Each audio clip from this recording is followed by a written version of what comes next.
আসসালামু আলাইকুম। প্রতিবাদ কণ্ঠ টেলিভিশনের পক্ষ থেকে সবাইকে স্বাগতম। আপনাদের সাথে আছি আমি মফনুর আলম। বিপথগামী 999-এর ফোন, পুলিশের সহযোগিতার নামে বিভ্রান্তিকর ঘটনা। খান মোহাম্মদ আহমজিদ, দিনাজপুর জেলা প্রতিনিধি। 999-এ ফোন করে পুলিশের সহযোগিতা চেয়েছিলেন এক বিপদগ্রস্ত ব্যক্তি, কিন্তু ঘটনাটি এক ভিন্ন মোড় নেয়। বোচাগঞ্জ থানার পুলিশের এসআই মাসুদ ঘটনাস্থলে উপস্থিত হলেও তার ভূমিকা নিয়ে প্রশ্ন উঠেছে।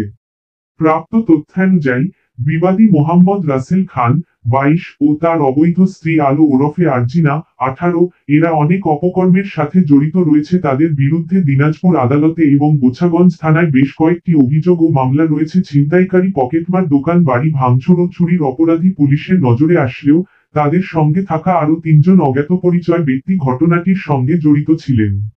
বোচাগঞ্জ থানার ওসি জাহিদ হাসান সরকার বিষয়টি জানার পর সততার সঙ্গে পুলিশের গাড়ি পাঠালেও এসআই মাসুদ কোনো আইনি ব্যবস্থা না নিয়ে উল্টো এক সংবাদকর্মীর পরিবারকে ক্ষতির সম্মুখীন করেন বলে অভিযোগ উঠেছে।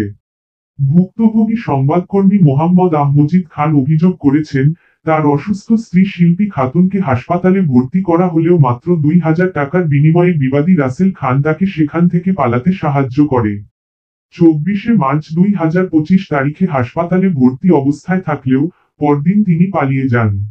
সংবাদকর্মী মজিদ খান আরও জানান, তিনি এসআই মাসুদকে অনুরোধ করেছিলেন যেন তার সংসার না ভাঙে, কারণ তার 3টি ছোট কন্যা সন্তান রয়েছে। কিন্তু এসআই মাসুদ নির্লিপ্তভাবে জানান, আমার যতটুকু করণীয় ছিল আমি করেছি, বাকিটা তাদের ব্যাপার। এ ঘটনায় বোচাগঞ্জের 7 নং ওয়ার্ডের শেতাবগঞ্জ পৌরবাসী ক্ষোভ প্রকাশ করেছে এবং নিরপেক্ষ তদন্তের জন্য পুলিশ প্রশাসনের ঊর্ধ্বতন কর্তৃপক্ষের দৃষ্টি আকর্ষণ করেছেন। গণমাধ্যমে